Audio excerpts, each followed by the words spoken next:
And today I'm here to demonstrate to you and first to converse about artificial insemination. And my name is Yolande Lord-Telesford, and I am veterinary technologist in the Ministry of Agriculture and Livestock Department, and I have training in artificial insemination. The ministry had a project that is a little bit dormant now, this program of artificial insemination in cattle, and during that time I was the field coordinator, person responsible for carrying out the whole project, the actual insemination and coordination of the activity. So could we get started now? Right. Yes. First of all, I want to explain to you what actually is artificial insemination. Artificial insemination in whichever species of animal that you are going to use, whether it be a cattle, and we are speaking of domestic animals now. So whether it's a cattle, whether it is sheep, goats, pigs, artificial insemination is the extraction of the semen or the sperm from a male animal and placing it manually into the reproductive tract of a female for the purpose of impregnating that animal, making it pregnant to reproduce, and that is what is insemination. Now, we said manually because the actual live male is not mounting the female, no? But the technician or the veterinarian is extracting the semen from the male through a process that we talk about, ejaculation. It could be forced ejaculation, or it could be voluntary ejaculation, like using a sort of dummy lamb animal, or even a live animal, but you're restricting it from doing the actual intercourse. Yeah? And you're collecting the semen and you're processing it, whether you dilute it a bit, whatever, extend it, and you use some of these instruments here, which we will talk about, to place it yourself into the female. So that's why we say manual. Understand? Yes. So this is what is artificial insemination. Now, the reason for artificial insemination. With artificial insemination, you are able to breed or make or impregnate several female in a given time frame. Yeah? Whereas in the natural mounting, the male will have to mount reduce amount of animals during that day for a reason of the health and the longevity of the male. Right? With the artificial insemination, you can inseminate much more females at the same given time. Also, with artificial insemination, you reduce and the economics of keeping a male animal, feeding it and waiting on the female to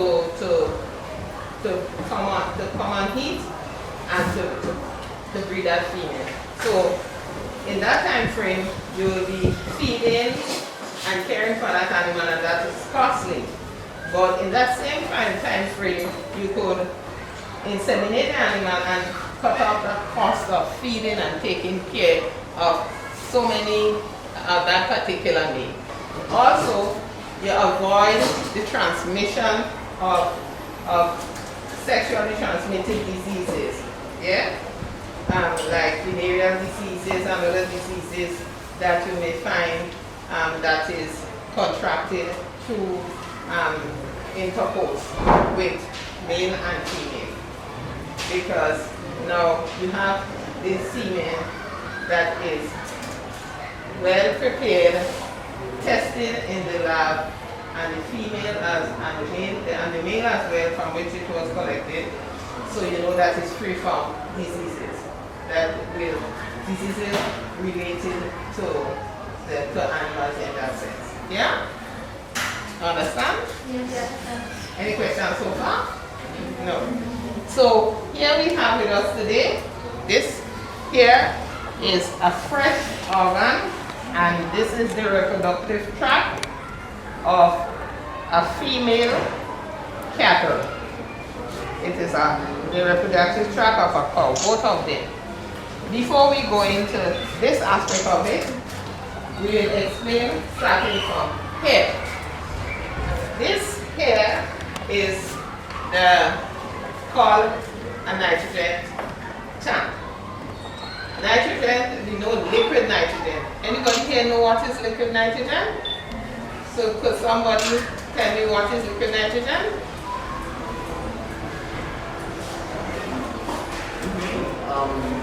Nitrogen that has been that is so cool that it enters a liquid state.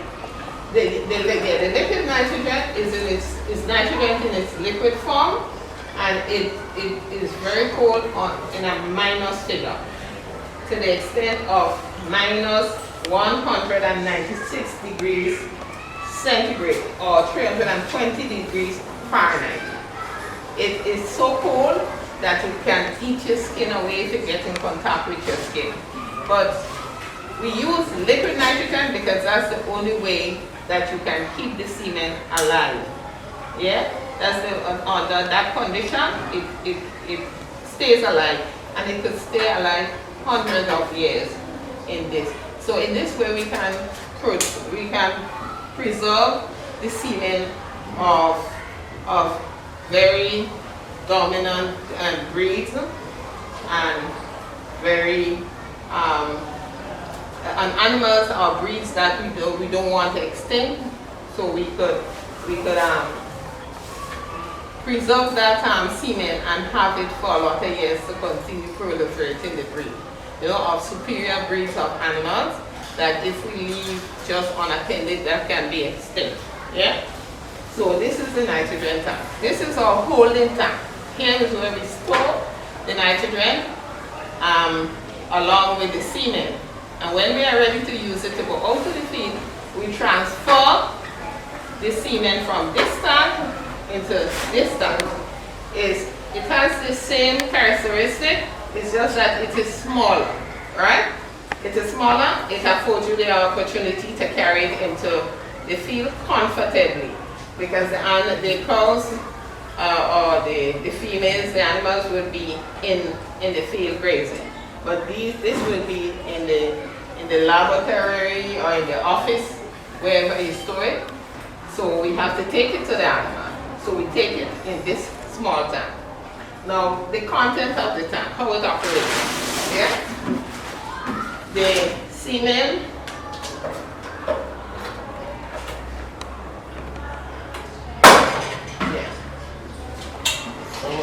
for everyone to see. So if you want, you could start, come one by one and look. Yeah. When you open this, you'll see fumes, because that is the fumes from the liquid nitrogen. Currently, there is no liquid nitrogen in here because it is not in use. Just the tank. And you have these that are called canisters. Canisters? Right. These are canisters. This is a canister, and you know what is a canister. A canister is something that you use to store things, right? You have canisters in your kitchen, on the table with your flour, your sugar. This canister here is designed to hold the straws.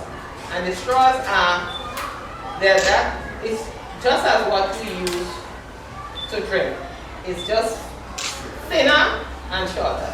In these straws are the sperm from the male that was collected and processed in the lab and then placed here. So let me that forceps there, the white. Yeah. Oh, right here. So we use, when you pull it up, we use this to lift it up. Because remember, we said that if you touch it with your hand, it can burn you very badly, as a 4-degree burn or even worse. So the semen is in this. Now, when you're lifting it, I will explain to you what it is, and then I'll show you how you handle it when you're going to take the semen. And these are called canes. Inside of the canes, you have the straws that contains the semen, right? Now, if you are going to inseminate and you're going to do the process of removing the straw from here, you have to follow certain guidelines in order to preserve the life of the semen, right? So, scientifically, you are not supposed to remove the entire canister out of it, because once it gets in contact with the ambient temperature, it starts to die. It must be always submerged into liquid nitrogen. Now, you bring it to this level, just around the neck, and you go down and you take the cane up like this. You hold the cane with one hand, right? And you remove the straw with like this. So this is the straw. When you remove it, you place it into the thawing flask, and that we will get to. And you replace it. As soon as you finish, you replace it and you cover it. Right? This is to protect the straw as well as to conserve the liquid nitrogen in the tank. Yeah? So let me show you what is the thaw flask. When you remove it from there, you put it into a thaw flask. Thawing, you know what thawing is. When you take out your meat from the refrigerator, from the freezer, and you put it to thaw so that you could cook it. That's the same thing that I'm referring to, type of thawing. This is a thaw flask, right? This thaw flask is electronic. So it comes with a cord here, and it is plugged. You can plug it into the cigarette lighter in your vehicle, because remember you'll be in the field, and it goes, the temperature goes up to between 94 and 98 degrees Fahrenheit. So you inside here is where the water. When you put the water goes here. When you put the water, there's a light when it's ready that it turns green, signaling that the water is the temperature that you require for thawing the semen. This here is a specially designed thermometer, right, for the thaw flask. Yeah. So this specially designed thermometer measures the temperature. Yeah.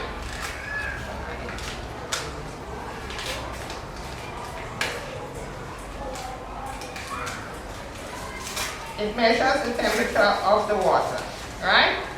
So I could pass it around for you to see.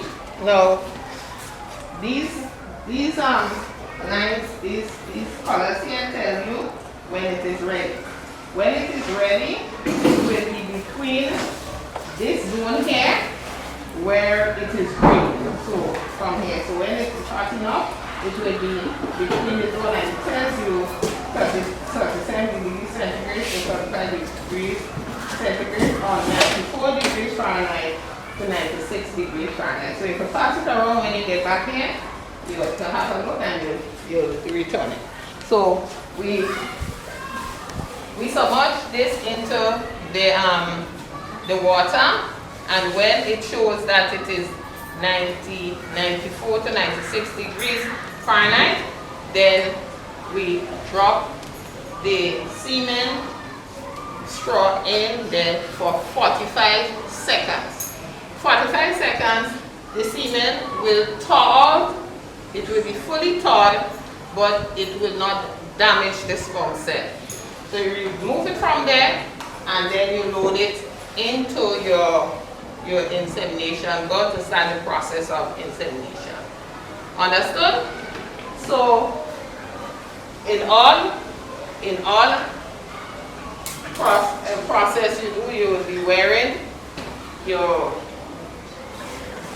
glove, because everything has to be sterile and properly sanitized so that you would not cause any harm to the semen or to the animal or to yourself. Yeah? So you will have your latex glove. It must be latex and it must be friendly to it must be non-spermicidal. And non-spermicidal meaning that it must not contain anything that will destroy the semen. Yeah? Cause it to die. Any toxic material. Also, so you have your clean glove and you proceed. Yeah? So we have all these instruments here are related to the process of artificial insemination. But these what we have here today is for the insemination of a goat. Of goats, yeah. So we have here the speculum, and we know what a speculum is? Right. The speculum, you introduce it into the vulva of the female, and you turn it and open it to get a better view as to the whole mechanism inside it. We have here, this is the non-spermicidal gel. The purpose of the gel is to lubricate your hands in order to introduce it into the reproductive tract or into the digestive tract from the anus for examination. Yeah? The process of examining.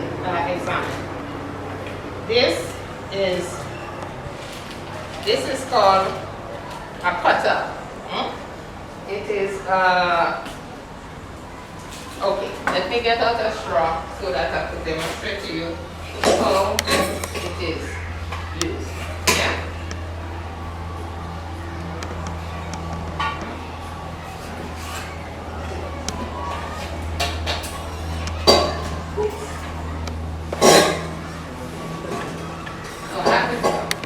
These straws are older straws. They are not like semen here. So we don't have to worry. Yeah. This is the forceps, a tweezer that is designed with a groove. So just the same size as the straw, so it holds it in place. Now this is the straw. When you turn the straw out, you cut the tip off before you put it into the gun, right? So we use this to cut it. Now this is the insemination gun. This is called a sleeve, which goes over here to protect the straw when you put it in. This is the cutter. This is a thermometer to test, well, we know what the temperature. You could either use this one or you could use the one that I have there. And these are forceps, just in case you want to hold something in place. These are related to the preparation of the animal for getting it inseminated. So let us see how the process is carried out. Now, you take the straw, as we mentioned, comes out of the canister and everything, and it is placed inside the gun, the tip of the gun. So it goes into here, that is vacant, yeah? It goes down, and so you have you place the gun like this, so it goes down here. Now at the tip of the straw, it is sealed for the semen not to come out. So that it is prepared and sealed and placed there. But in order to expose the semen to the insemination process, you have to remove the tip. And this is the purpose of the cutter. Yeah? You place the straw in this little hole here, there, on it, and you cut it off. Yeah? You squeeze, and you cut the top of it out. Right? So when you cut it off, you see, it has no top now. So then you place the sleeve on top. As we said before, the sleeve is for protection, right? And you put it up. There's a stopper here that stops you when you reach to the top. And right now, it is ready for inseminating. Yeah? Seeing that it came from the liquid nitrogen, as we said, 320 degrees centigrade, yeah? We going to put it into the reproductive tract of the animal. But it will be of a different temperature to the temperature in there. So in order to acclimatize it a bit, what we do, we rub it and give it a little of our body temperature using our hand with a sterile glove. Warm it up a bit, you know, because friction produces heat, and then we start the process. So before I actually show you what is the real process with the organ head, I want to give you some tidbits. In order to effectively and successfully manage to inseminate an animal, you have to have a clear knowledge of the anatomy and the physiology of the animals.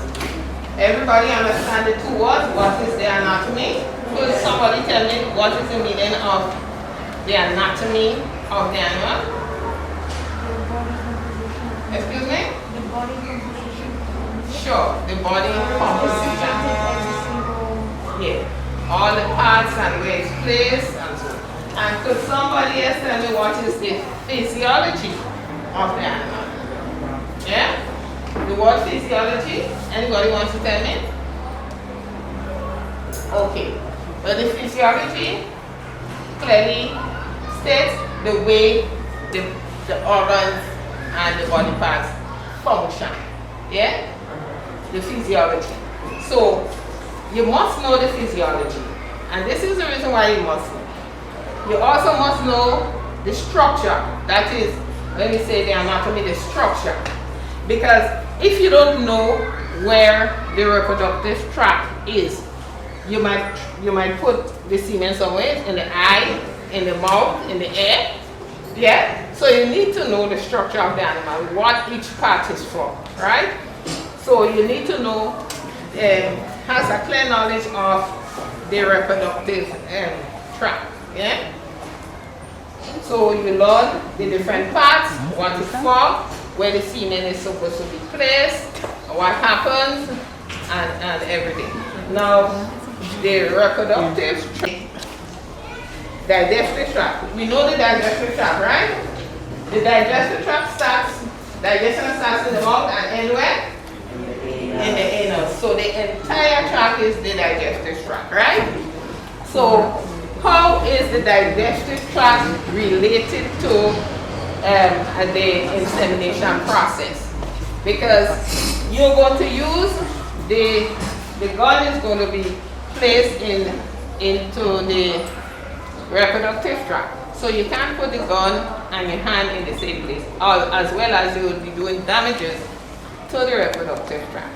So we go into the digestive tract, and because they run parallel, yeah, we could stay on top and bear down, and you feel the organs down there because there's a certain amount of elasticity.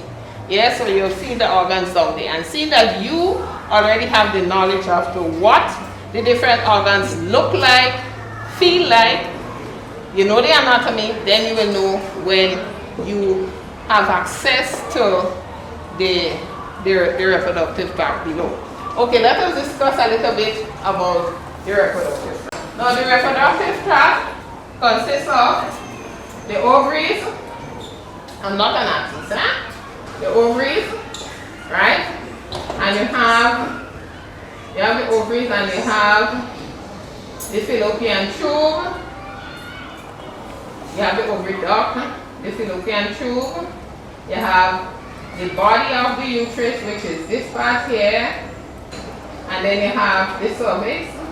And then you have the vulva of vagina, right?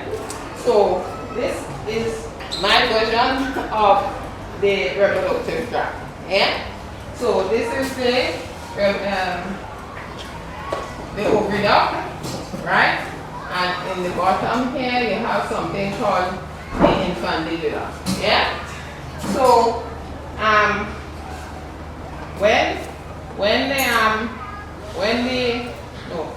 put it up here. Let's do that a little more here. Yes? Yeah.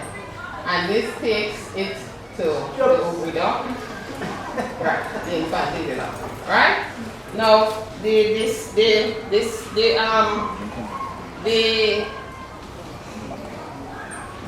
is produced in the ovary, and it goes down through through the ovary duct into the tubes and into the body of the uterus. So you get that's where it goes. So when you go to do the insemination, you have to deposit the semen in the body of the uterus, yeah, where the egg with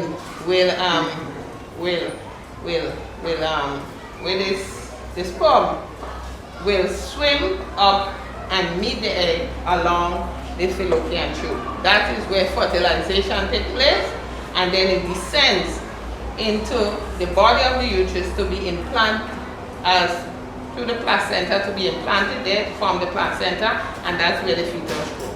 Yeah? So let us, any question? Okay, so let us now proceed to demonstrating how the process is done. Right? So remember we have the gun loaded, yeah, the insemination gun, and this is a sleeve. This is a glove, they call it a sleeve, and it reaches up to here, so it protects your entire hands. Yeah? So you put this thing on, yeah. I'll give you some lubricant. In the white tube. The lube. The thing in the white tube. Okay. No. It's a weasel. Yeah. So you put this sleeve on, right? And you always use your left hand to introduce into the rectum up there. You use your left hand because the organs is displaced by the rumen and pushed aside a bit. So you'll find them more to the right side. So you use your left hand because of the curvature. And you put on your lube,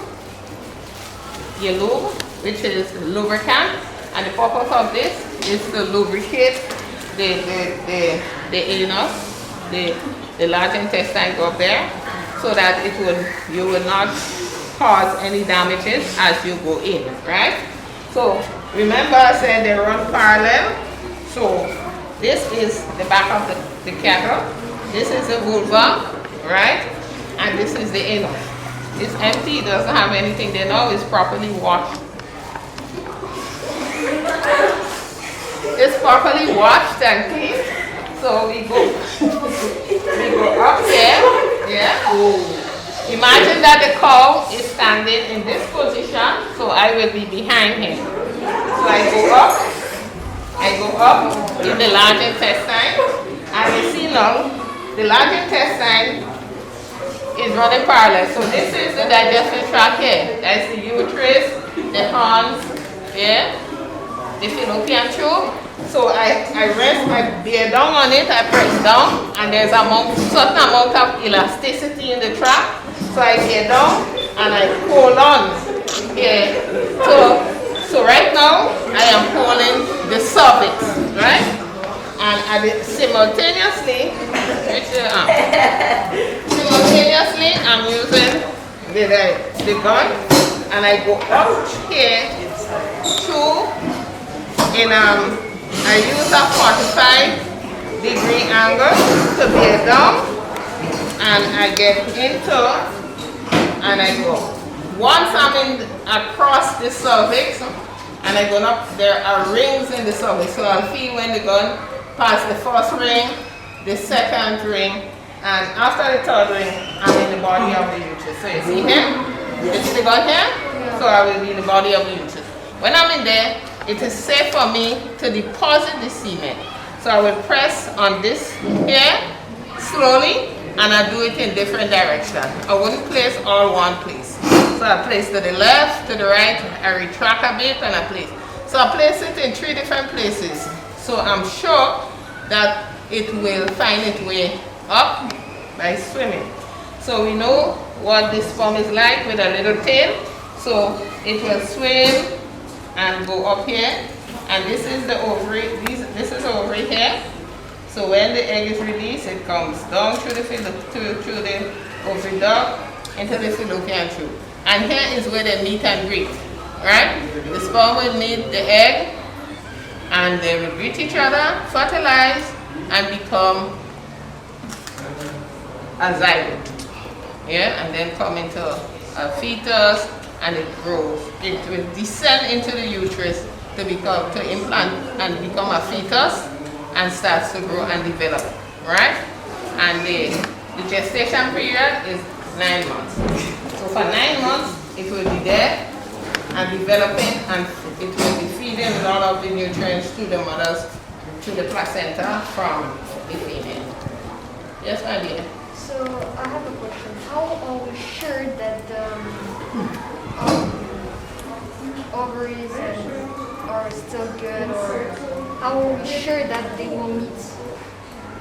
They have to meet because it's one trap. They can't go anywhere. They will meet. How we sure they are going to fertilize? We're not sure they're going to fertilize. It all depends on if the egg is a very fertile egg based on the physiology of the animal, or if the egg has a lot of motility, could move, it's strong, it's fertile. Once they meet, they will fertilize. If it's not a healthy egg or a healthy sperm, when they meet, they would not fertilize. Because if there is one door to come in here, and I am coming in and you are going out, we must meet at a point. Yeah? So there is no way here along the track from the ovary to the body of the uterus that it can divert or go elsewhere. The only thing that could happen is that they could die for whatever reason, yeah, and not fertilize, yeah.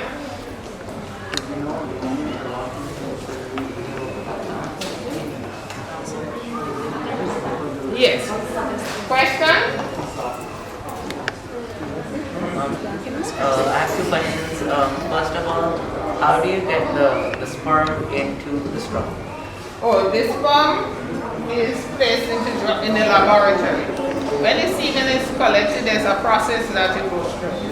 The semen might be very thick, so there's material that you use to extend it called the extender, and other material that you put. You get the extender, you mix it, and there are machines that you put it in that fills the straw. It is done in a laboratory, right? and it's placed in the liquid nitrogen to be preserved until it is disseminated. Yeah, this there. Is it more likely that the sperm is to die before it fertilizes? Yes, the sperm can die before it fertilizes, depending on how strong it is or how weak it is, because it might not have the same strength as it would have if it is in the body, in the system of the animal. Yeah? Remember, it was removed and processed, so its motility is a little bit compromised. Yeah? So it all, from time to time you have to be checking to see the motility, the rate at which is moved of the semen. Yeah. And when you put your fist in the My hand. yeah, in the digestive tract, it made a hole. Oh, Is, because is that more likely in live specimens, or is it just because this one has been dissected? it's because it was dissected, but that's a very important question. You could do damages to the digestive tract, the large intestine, if you have very long nails, sharp nails. So if you're an inseminator, you have to have your nails properly groomed and very sharp, because anything sharp could pierce it. So that's a very important observation. Is there a specific age for the cow to receive it, or Sure. or it's at the same age as when they can get into by males? Is there a difference? The age, yes. A cattle is only a cow after it gives birth. So in the heifer stage, that is in the adolescent stage as a young lady, it never gives birth before, so it's a heifer, right? How do we know that it is ready for breeding? Is when it demonstrates signs of a complete estrous cycle, what we call heat, when it comes on heat. But we encourage all farmers not to breed your female in the first heat, because the first heat might be a little bit immature, the organs might be as developed as we may think. So we ask or we encourage, for scientific reasons, not to breed your animal, your female at the first heat. You will let 1 or 2 heat pass to ensure that the organs and so the physiology is right up to standard. Right, so that's how you know that when the animal comes on heat, showing sign of the estrus cycle, that's when you breed. Yeah? Question? Does this hurt to catch Excuse me? Does this hurt to catch No, simply because if it's properly done, it will not. That is if your girl has a problem and you pierce it or you're not doing it properly, they may feel signs of discomfort, but no pain. Once it is in the tract, it goes smoothly. Because during that time, as I said earlier on, if you know the physiology, they will secrete certain like hormones and certain secretion that will lubricate the tract to make the process easier, even in natural mountain as well. Yeah? And signs of heat is when, one of the signs of heat is when you see that bluey kind of discharge coming from the vulva. The purpose of the discharge is to lubricate the passageway to make the process easier. Yeah? Last question. Is there a specific period most cattle or they will eat? Not necessarily. Once they reach that maturity age, they will come on heat. Because if you were born in January, right, you will grow and mature faster than somebody who is born in August or December. You might grow beard before them. Yeah? Your voice will change before them. So it's not a specific time. It's when the animal reaches that maturity. Yeah? Hi, my name is Ojas Devkar, and I wanted to tell you basically what we learned in our wonderful presentation of a class for artificial insemination. So first of all, we started off with the preservation of the semen or sperm in the nitrogen tank, and we learned how they store it and what is the optimal temperature it should be kept in, and what tools and stuff they're kept in as well. After that, we learned that you take it out and you have to be careful to not leave it out in the open for long enough, or else the sperm will die. And then we moved on to the thawing process, which my colleague will explain to you. My name is Leah James. I'm going to tell you a bit about the thawing process. After you take the straw from the nitrogen can, you put it inside and then you close it, and you have to wait until it reaches a certain temperature. Then you can take it out carefully and insert it into the gun. After you do that, you have to cut the straw so that the semen can come out. After you cut the straw, you have to put the protective thing on it. I don't know what it's called. The protective shield. And then you have to shove it in the vulva, and your hand goes in the anus, and you inject it in different places to make sure that it will go, and then you have to leave it from there. I am Miss Finley. I am the agricultural science teacher for Form 2. Currently we are doing reproduction in livestock, and I thought that as artificial insemination, it's a new method that farmers are using to produce their livestock and breed and preserve breeds and so on.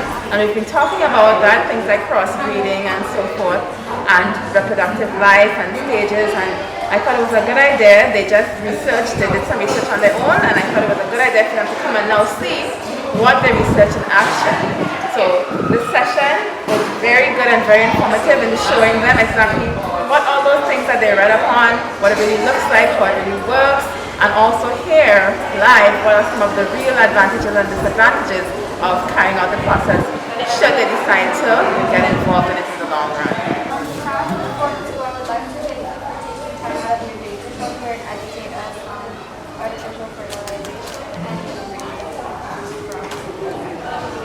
You're welcome.